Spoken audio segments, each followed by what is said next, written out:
इस फिल्म की शुरुआत एक रहस्यमयी जगह को दिखाते हुए होती है जहां पर एक आदमी अपनी बेटी को ढूंढ रहा होता है और तभी उसके सामने एक खतरनाक मॉन्स्टर आ जाता है और तभी इसकी आंख खुल जाती है। यानी कि ये एक सपना देख रहा था। इस आदमी का नाम गुआन था। ये एक पहाड़ी पर बैठा था और तभी ये अपनी तरफ आते हुए एक ट्रक को देखता है और उस पर पत्थर बरसाने लगता है। इसका निशाना काफी अच्छा था। इसके पत्थर ट्रक पर जाकर लगते हैं और ट्रक अनबैलेंस हो जाता है। इसके बाद ट्रक में से एक आदमी निकल कर बाहर आता है। गुआन उस ट्रक ड्राइवर के पास जाता है और उसे पीटने लगता है। वो उससे पूछता है कि बताओ मेरी बेटी कहाँ है, तुमने ही उससे किडनैप किया है। लेकिन ये दोनों आदमी उसे पीट कर भाग जाते हैं। जब गुआन उस ट्रक को खोलता है तो उसमें बहुत सारे मासूम बच्चे होते हैं जिन्हें कि इन लोगों ने किडनैप किया था। वो इन सभी बच्चों में अपनी बेटी को भी ढूंढता है, लेकिन जब वो उसे नहीं मिलती तो वो वहीं पर बैठकर रोने लगता है। अब इतनी ही देर में यहाँ पर पुलिस भी पहुंच जाती है और पुलिस गुआन को देखकर समझती है कि शायद यही इन बच्चों का किडनैपर है, जिसके बाद पुलिस उसे अपने साथ ले जाती है। इसके बाद हमें गुआन की पास्ट लाइफ के बारे में बताया जाता है। जब गुआन का भी एक खुशहाल परिवार था। इसकी 5 साल की एक बेटी थी,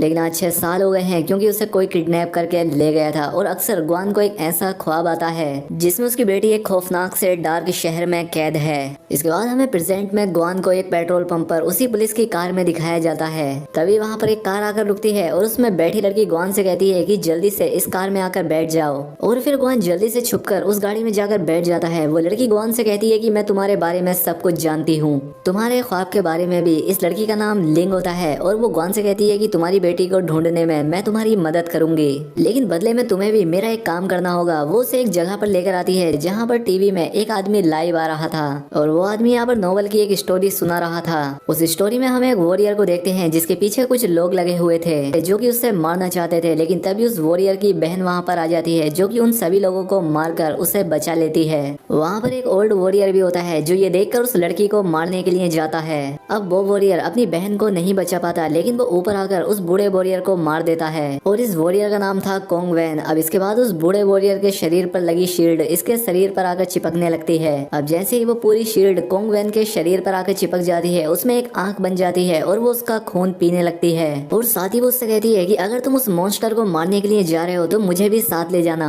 और अब जैसे ही वो ये सोचता है, कहानी पूरी हो जाती है जहाँ पर वो बिजनेसमैन स्पीच दे रहा था और वो बेहोश होकर गिर जाता है। अब जैसे ये कहानी खत्म होती है, दूसरी तरफ लिंग क्वेन को बताती है कि इस नोवेल के आखिर में वो वॉरियर इस मॉन्स्टर को मारने वाला है। लेकिन अजीब बात यह है कि इस नोवेल का असर असली जिंदगी में भी हो रहा है। नोवेल की जिंदगी और असली जिंदगी आपस में मिक्स हो रही हैं और अगले 3 दिन में अपनी नोवेल में ये उस मॉन्स्टर को मारने वाला है। लेकिन हैरानी की बात यह है कि जब उस कहानी में उस मॉन्स्टर को मारने की बात आती है तो मेरे बॉस यानी कि वो बिजनेसमैन आदमी बेहोश हो जाता है और इससे पहले 3 दिन बाद मेरे बॉस की जान जाए तुम्हें मेरी मदद करनी होगी, बदले में मैं तुम्हारी बेटी ढूंढ के दूंगी। हमने ऑलरेडी 5 लड़कियां ढूंढ ली हैं जिसमें से जरूर एक तो तुम्हारी बेटी होगी जो कि डीएनए टेस्ट से पता चल जाएगा। लिंग उसे बताती है कि ये नोबलिस्ट दूसरे शहर में रहता है और तुम्हें वहाँ जाकर उससे मारना होगा। इसीलिए ग्वेन दूसरे शहर में उसे मारने के लिए जाता है और जब वो नोबलिस्ट ग्वेन से पूछता है कि तुम यहाँ पर क्यों आए हो तो ग्वेन उससे कहता है कि मैं तुम्हारा फैन हूँ। और ये बात सुनकर वो नोबलिस्ट काफी खुश होता है और इन दोनों में बातचीत होने लगती है। अब एक दिन ग्वेन उस नोबलिस्ट से बात करने के बाद अपनी डायरी वहीं पर छोड़ जाता है जिसमें उसने अपने ख्वाब के बारे में भी लिखा था। जब नोबलिस्ट उसकी वो डायरी पढ़ता है तो उसे उसकी कहानी काफी अच्छी लगती है और वो सोचता है कि मैं ये कहानी अपनी नोवेल में भी ऐड करूंगा। अब वो अपनी कहानी जारी रखता है कि किंग वॉन वॉरियर उस मॉन्स्टर को मारने के लिए उसकी तलाश में निकल पड़ा है। दरअसल जो वो मॉन्स्टर था वो एक किंगडम का राजा था और जब किंग वॉन वहाँ पर पहुँचता है तो वहाँ पर एक फेस्टिवल हो रहा था। किंग वॉन के शील्ड पर लगी वो आंख उससे बताती है कि पहले इस किंगडम का राजा कोई और हुआ करता था और ये यहाँ का सोल्जर हुआ करता था, लेकिन इसने ब्लैक मैजिक करके उस राजा को मार दिया और खुद राजा बन गया। अब ये मॉन्स्टर राजा दूसरे किंगडम पर भी अटैक करने वाला था और इसीलिए ये उस दूसरे किंगडम पर जाकर अटैक कर देता है। वहाँ के सभी लोगों को मारकर वहाँ पर आग लगा देते हैं। ये पूरे के पूरे शहर लूट लेते हैं और अब हर जगह कर्फ्यू लग जाता है कि कोई भी लोग अपने घरों से बाहर ना निकले, इसलिए सभी लोग अपने अपने घरों में चले जाते हैं। अब सीन असली दुनिया में दिखाया जाता है जहाँ पर गुआन उसी नोबलिस्ट के शहर में होता है। वो अपने होटल में आराम कर रहा था, लेकिन तभी वहाँ पर लिंग आती है और उसे मारने लगती है। वो कहती है कि मैंने तुम्हें नोबलिस्ट को मारने के लिए भेजा था, ना कि दोस्ती करने के लिए। लेकिन तभी वहाँ पर नोबलिस्ट आ जाता है, इसीलिए लिंग वहाँ से चली जाती है और वो नोबलिस्ट गुआन को उसकी डायरी देता है।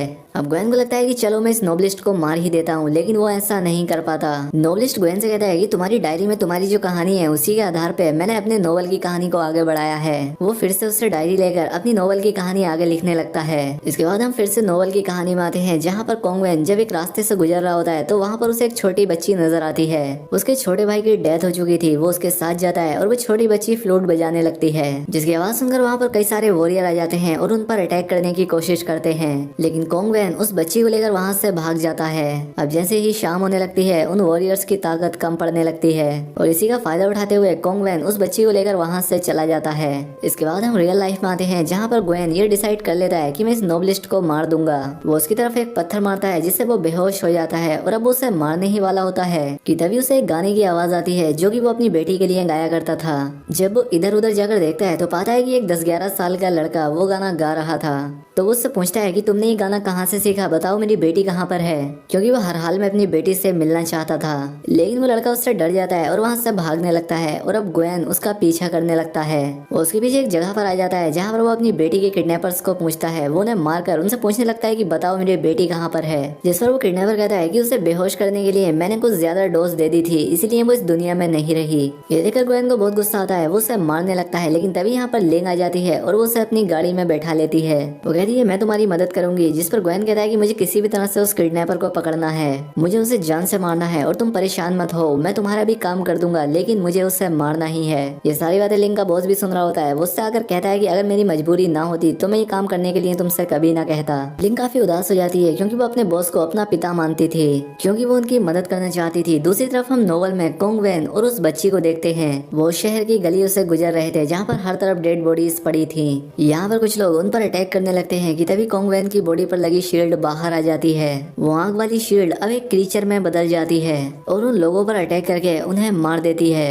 और ऐसा करने के बाद कोंगवेन दोबारा से नॉर्मल हो जाता है। दूसरी तरफ वो नोवेलिस्ट काफी जख्मी होता है। वो ग्वेन से कहता है कि मैं नहीं जानता कि मुझ पर किसने अटैक किया है। साथ ही वो ग्वेन को यह भी बताता है कि मैंने अपनी नोवेल में तुम्हारा और तुम्हारी बेटी का भी जिक्र किया है। नोवेल में कोंगवेन जिस बच्ची के साथ है वो तुम्हारी ही बेटी है, जो कि अपने पेरेंट्स को ढूंढ रही है। और जो वॉरियर उन पर अटैक करने के लिए आया था वो सिर्फ अटैक करने नहीं बल्कि अपनी बेटी को बचाने के लिए आया था। वो तुम्हारा कैरेक्टर है क्योंकि तुम दोनों के चेहरे पर एक जैसा निशान है। ग्वेन नोवेलिस्ट से कहता है कि क्या तुम प्लीज जल्द से जल्द अपनी नोवेल को खत्म कर सकते हो ताकि मैं अपनी बेटी को ढूंढ सकूं, क्योंकि तुम्हारा नोवेल असल जिंदगी से मिलता जुलता है। इसके बाद ये दोनों अपने घर आ जाते हैं तो ग्वेन देखता है कि नोवेलिस्ट के घर में लिन के बॉस की पिक्चर है। नोवेलिस्ट कहता है कि ये आदमी और मेरे फादर दोस्त हुआ करते थे, लेकिन मेरे फादर की रहस्यमय तरह से डेथ हो गई। लिंग भी ये सारी बातें सुन रही थी। अब उसकी बातों से लिंग को भी अंदाजा हो जाता है कि उसके बॉस झूठ कह रहे थे कि ये नोवेलिस्ट उसे मारना चाहता है। लिंग को समझ आ जाता है कि नोवेलिस्ट के फादर और मेरे बॉस आपस में बिजनेसमैन थे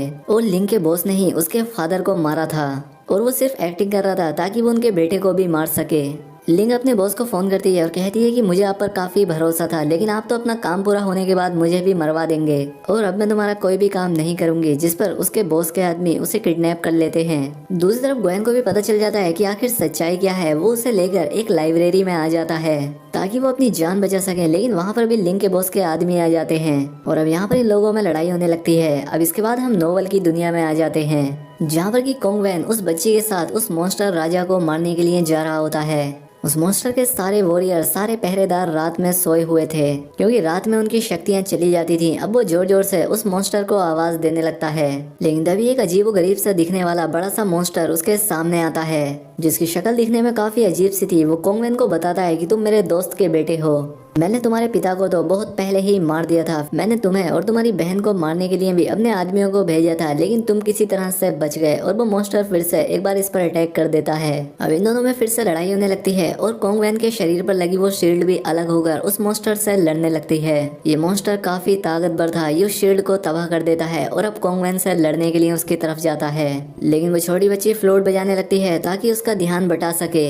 ये देखकर उस मॉन्स्टर को काफी गुस्सा आता है और उसके पेट में से कुछ टेंटिकल निकलते हैं जो कि उस बच्ची को खींचकर अपने अंदर ले जाते हैं। लेकिन अब असली दुनिया में हम देखते हैं कि उस नोवेलिस्ट पर किसी ने अटैक कर दिया है और उसकी कहानी यहाँ पर अधूरी रह गई है। लिंग भी खुद को किसी तरह से बचाकर इनकी मदद करने के लिए यहाँ आ जाती है। इसके बाद ये लोग नोवेलिस्ट को हॉस्पिटल में लेकर जाते हैं, जहाँ पर लिंग का बॉस भी इस बात को मान लेता है कि मैं नोवेलिस्ट को मारना चाहता हूँ और इसके पीछे की सच्चाई क्या है। जब ग्वेन को सारी बात समझ आ जाती है तो वो डिसाइड करता है कि वो खुद इस नोवेल को पूरा करेगा, क्योंकि भले ही लिंग का बॉस उस नोवेल से कनेक्ट होने की एक्टिंग कर रहा था, लेकिन उस नोवेल में वो जो बच्ची थी वो सच में ग्वेन की बेटी थी।